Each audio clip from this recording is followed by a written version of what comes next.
Sprinkle! Welcome to the Whitey White Guy Show. I'm Whitey, and today I'm going to talk about a film I really wish I wasn't talking about. It's called Rat Race. Came out in 2001. It's a comedy, more of a tragedy.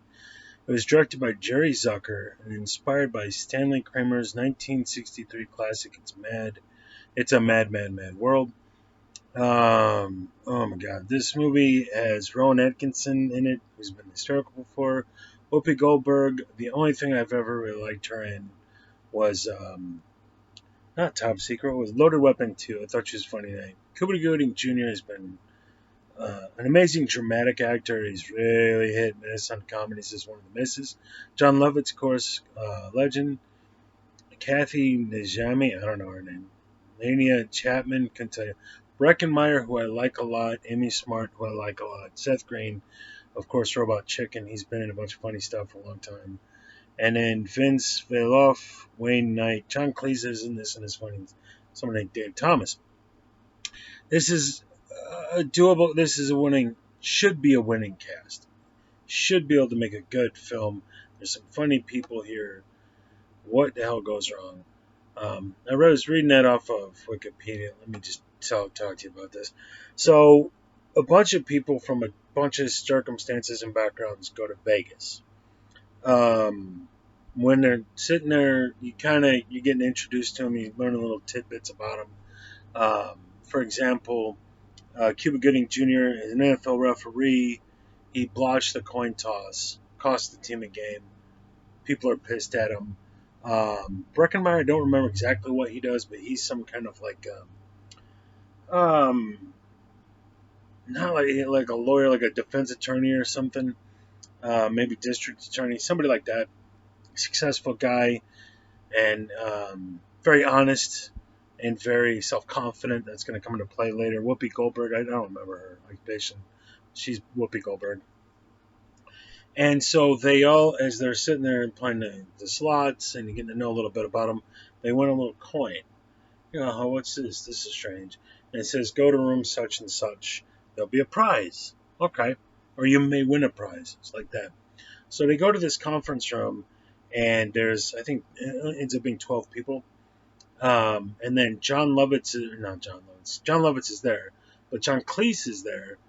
And he's a millionaire, billionaire, rich tycoon type guy, very eccentric British. And he says they're in Las Vegas, Nevada, and in Silver City, New Mexico, in a bank, in a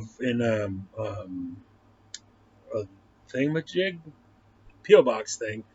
There's $2 million in a bag, and they each get handed a key, and whoever gets there first gets the $2 million, and then there's a tracking device on a key, and him and his I don't remember he explains that right away, but you find out later.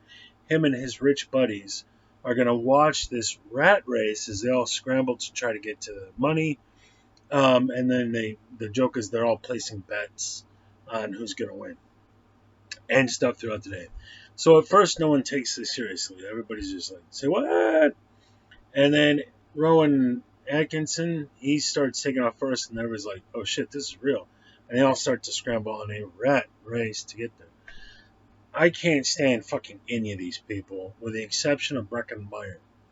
He's the only guy, because everybody else is like, oh, goofiness and stupid, and it's not witty, it's stupid. But he's the one guy I'm rooting for, because he's like, I'm not even interested in this. Maybe the money's even there. But he's so confident in himself. He's everybody else is the goof. He's a normal guy. And he's got a charm and a charisma to him, and he's just like, you guys go ahead. I'm going to make it on my own wits and be successful on my own merit. I don't need a winning lottery ticket. And that's like commendable as hell. And it's like, yeah, dude, you go, dude. I'm with this guy. I like this guy. What's he up to in this movie? So what then happens is Seth Green and his brother, who's a guy with a tongue piercing, so he's like, what do we do now? And his brother's like, and he's like, that's right, that's a good idea. And you're like, this is going to be awful. There, most people you go to the Vegas, you come through an airport. You maybe rent a car, but then you go to the airport to leave. Nobody else has a car except for these two guys. They have a Jeep, and so they decide when you have the advantage. And here's the thing: you're not going from California to New York, which would take days to do. You're going from Vegas to Silver City, which is like later that day. I don't know how far that is, but you're going from Nevada to New Mexico. They border each. That's not. Maybe that's a 6 hour trip. Maybe that's an 8 hour trip. That's not a month long journey. And so if you got a Jeep, just go get it, the money. Instead, they come up with a plan to sabotage the radar system by tying their Jeep to the big radar deal, and their Jeep is going to tear that down. And then nobody can fly, and so they'll get there first, which is retarded. Of course, that thing is much bigger than their little Jeep.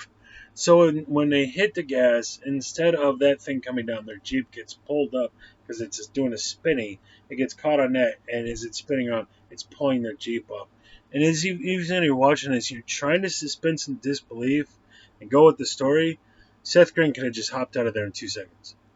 And it's like one of those things where, like, this is not only a moronic idea, but every single thing they do becomes eminently more moronic with every passing moment. And it's not witty and charming and fun, it's annoying as hell. They're all complete morons, with the exception of Breckenmeyer.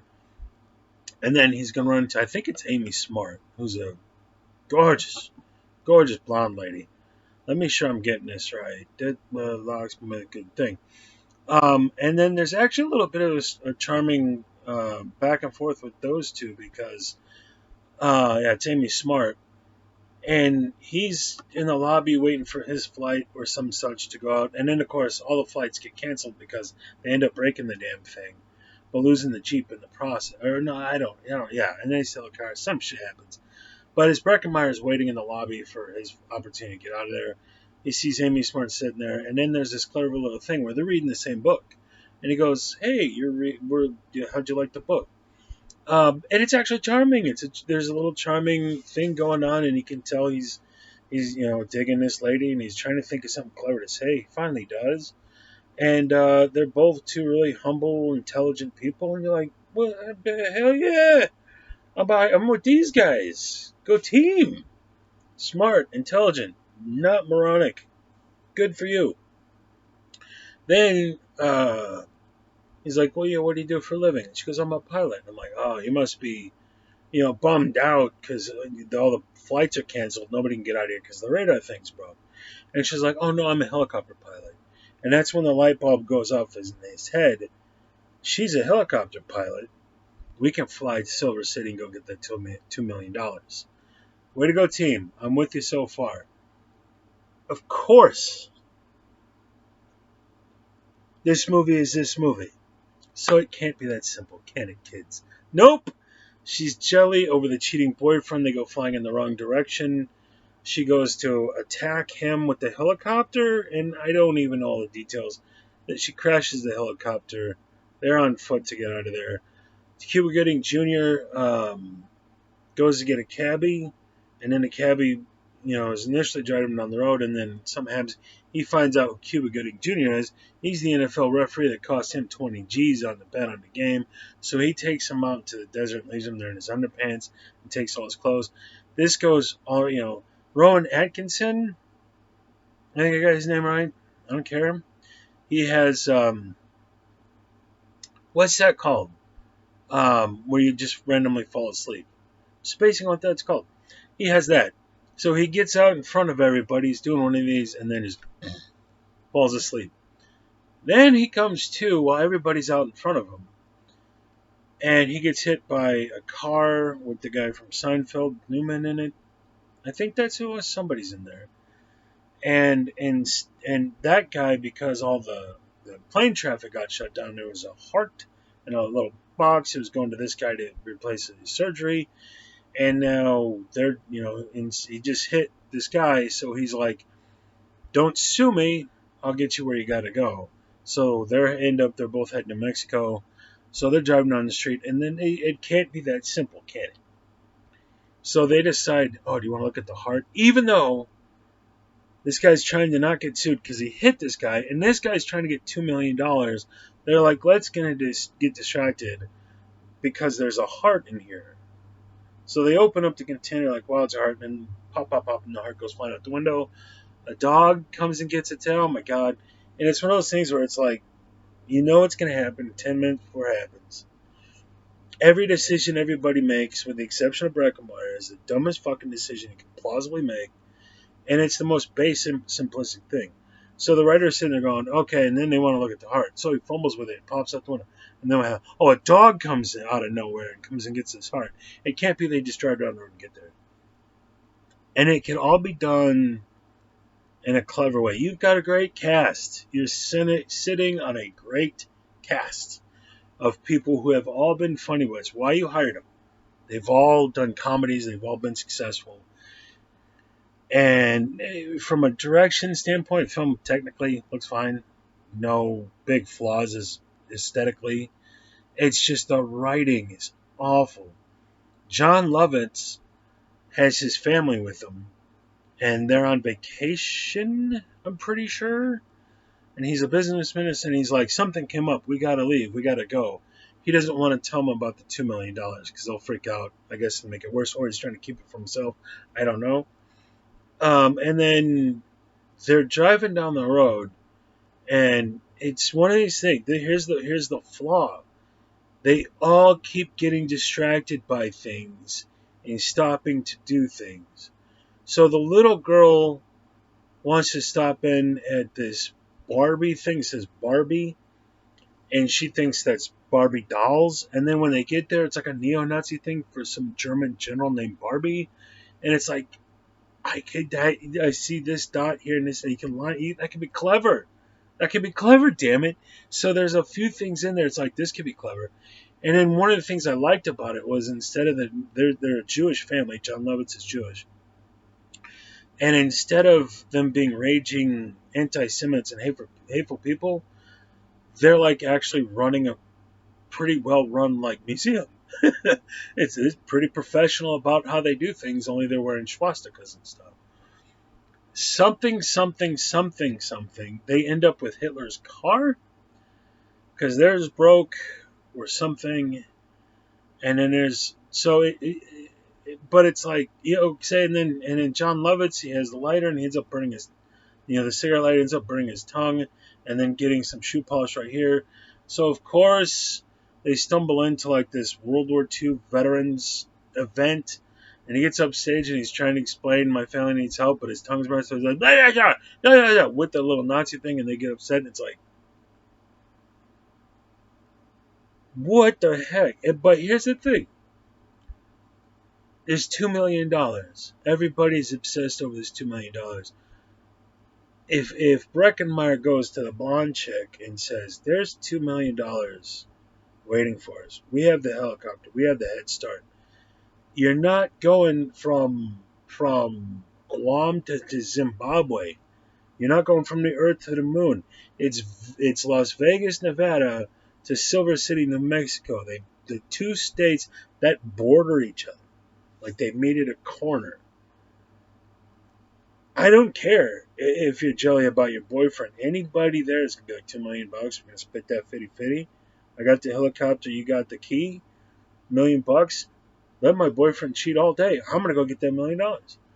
John Lovitz has to stop. He keeps stopping with his family, and the little girl's like, "We need to pull over and stop." And they're like, "Why? We're in a hurry." And she's like, "I'm turtling." And they're like, "What's turtling?" It's when a little poop sticks out of the body of my butt, like the head of a turtle. Like, oh, okay. Oh my God, we gotta go stop. She's about to poop. Let her shit her pants. It's $2 million. So they keep doing this where it's like, let's look at this heart thing. Isn't that cool? Oops, it popped out the window, and you're just like, oh my God. And then there's this interesting phenomenon where all these different people have to, of course, run into. Oh, really quick, Cuba Gooding Jr. ends up convincing a bus driver, like what are they called? Not in town, but across the road. or across state bus driver. It's that because he has a newborn baby that's about to pop out, I need your uniform, and then he pretends to be the bus driver, and then the bus is filled with a bunch of what's that lady from the day with Ricky Ricardo, Lucy. It's a bus full of about 40 Lucille Ball lookalikes dressed up like Lucille Ball because they're going to an event, but they're dressed up before they get there while it's on the bus is Lucille Ball, and then everything that goes wrong they go like she did, but there's 40 of them, and you're just like pulling your eyeballs out of your skull because of how stupid everything that happens is.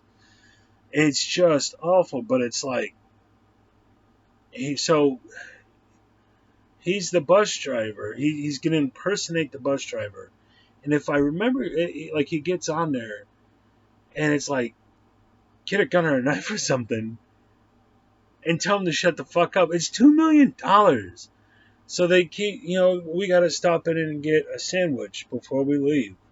We have to get distracted by this thing, and you're like, it's $2 million. Nothing but nothing would distract you. Then Seth Green and his buddy, his brother with the lip thing, the lip piercing, they get this cockamamie idea. So, of course, they get to another vehicle, or it's the same Jeep, I can't recall. And they're out in the lead. And if you just keep driving, you're there. So you're going to get the $2 million and the movie's over. So naturally, they came up with this scheme to go get the key copied to increase their odds in case something happens to one guy, the other guy's got to copy the key, or just go straight there. Again, you're not going from Cambodia to New Jersey. They're bordering states. So they stop in to get that, and while they're sitting there getting the key copied, another guy hears them talking about the plan to get the $2 million. So he gives them a bullshit key and takes the real key to go get their actual money. And maybe, I don't remember if the address is on the key. I imagine it had to be. The address is on the key. So he's like, I'm going to go get it. Then they got to chase him down. Then somehow a hot air balloon gets involved and cattle. And at one point, Seth Green, I think it is hanging from the hot air balloon by his feet because he was rousing the guy who took the real key. He ends up in a hot air balloon. And then his brother drive along and they end up in the lake. And it's just like, oh, this is painful. This is, you should show this to Al Qaeda to get information. This is instead of beating up Al Capone, just show him this, and he'll tell you where Lucky Luciano is. This is awful. It is just an awful movie. So, but naturally, despite all, they all end up there at the same exact time at the same exact moment, and then there's a fight over the money. Something. They end up at a concert for that band from the '90s, where the guy that looks like Curly from the Three Stooges. I don't even know. Do I care? And it's like they were also had a song in the movie Baseball. Like, they were big for 5 minutes in the '90s. That's Smash Mouth. There's a Smash Mouth concert because they had their 5 minutes in the late '90s, and even by the time the films get made, does anybody really even care about Smash Mouth anymore? So it's like you can't even get a decent fucking band. Nothing on Smash Mouth. Don't love them, don't hate them. But then it's not a concert, it's a charity for the starving little kids. So, of course, after all of this, and you're just pulling your fucking eyeballs out of your head, they give all the money to the charity. And I'm just like, every decision's the worst one. There's just a few bits that, like, I'd love to see in another movie. There's one bit where Whoopi Goldberg and the other black lady's with her. I don't know, they're sisters or something, mother daughter.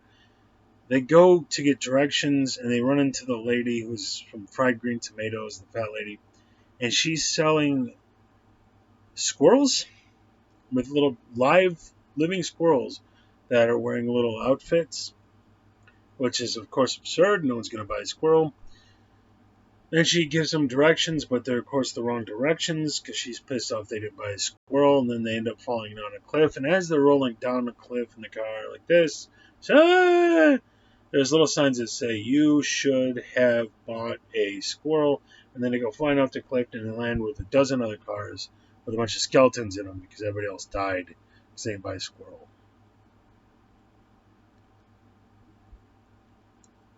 Ugh. But the fact that the signs were there was funny. You should have bought a squirrel. I'm like, that's clever. I would have loved to have seen that in something better. John Cleese should be hysterical. There's just a few moments when they're in a plane. They're all these rich guys get in a plane. They're watching their race on on a computer monitor or something. They're watching the progress everybody's making. And then the plane's like doing one of these, and they're like, ah! And then the plane, and a guy throws up. Then the plane stops, and it was a bet to see who'd throw up first. So that's what they do all the way there. They're like, who had this? And it's like, it's me. It's like, you win. Here's 20 G's because we all bet on it.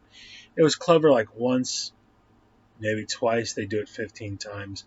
His character is like, I want out of respect for the guy. I want to say he was just pulling open his ass cheeks and shitting on this movie. But it's not a good performance, but it can't be. You can't give a good performance in this. God bless Breckenmeyer for trying. You know, he was the one redeemable facet of this film for about a third of the movie. But he too becomes crazed and caught up in all this stuff. And so that gets ruined as well. There's just 4 or 5 chuckles. There are 4 or 5. Like I said, I wish that was in something else. Um, but it's just an awful movie. But again, what I was mentioning earlier. There's an anomaly in this film where they run into something else, and like Whoopi Goldberg and the other lady run into a test facility where they're trying to test like a rocket on wheels looking thing to break the speed barrier, the speed record for this type of vehicle. And while they're climbing into the vehicle, there's like a dude with a press conference, like, "And what we're going to do, yes, we're going to do this thing, well, the fastest record ever." And I'm like, I was for a minute and 35 seconds while those guys were talking. I'm like, I'd rather watch a movie about that than what I'm watching. And then like the Nazis who run the museum, I'd rather hang out with these guys. What they had going on was more interesting than this. The 86 seconds of neo-Nazis talking about the history of this German general, I was like, huh, General Barbie, that sounds like a chill dude. Nazi Germany, huh, cool. And then they go back to the movie and you're like, oh, God. So all the little side characters. And so the guy who makes the spare key is more interesting than the rest of these assholes. I don't even know if he had dialogue. But that actor, I was like, can we make the movie about him instead? This is awful. This is just tragedy. So, Rat Race came out in 2001. Don't watch it unless you're an incredible masochist who can absorb extreme pain and still enjoy it. Or you're like a film student. You're like, how do you not make a movie? What mistakes do I want to avoid? This is the movie for you. But if you want to enjoy yourself watching a comedy, stay the fuck away from this one. So, shout out to Eric over at Hey Internet Eric here. If you're watching this, go watch Rat Race. I'd like to hear your 2 cents. I'm going to do another shout out to a guy I came across that I've been enjoying his stuff. Hang on. Hold on. Wiggies23, Wiggy's 20, the number 23. If you guys and anybody else that does film reviews, I got to get back in this game. Remember who everybody is. Otherwise, does film reviews. Go check out Rat Race to review it, because Eric, I'd like to hear your thoughts on this, but this was painful. This was painfully bad movie. On this channel, we say, good journey. Fuck. It's bad.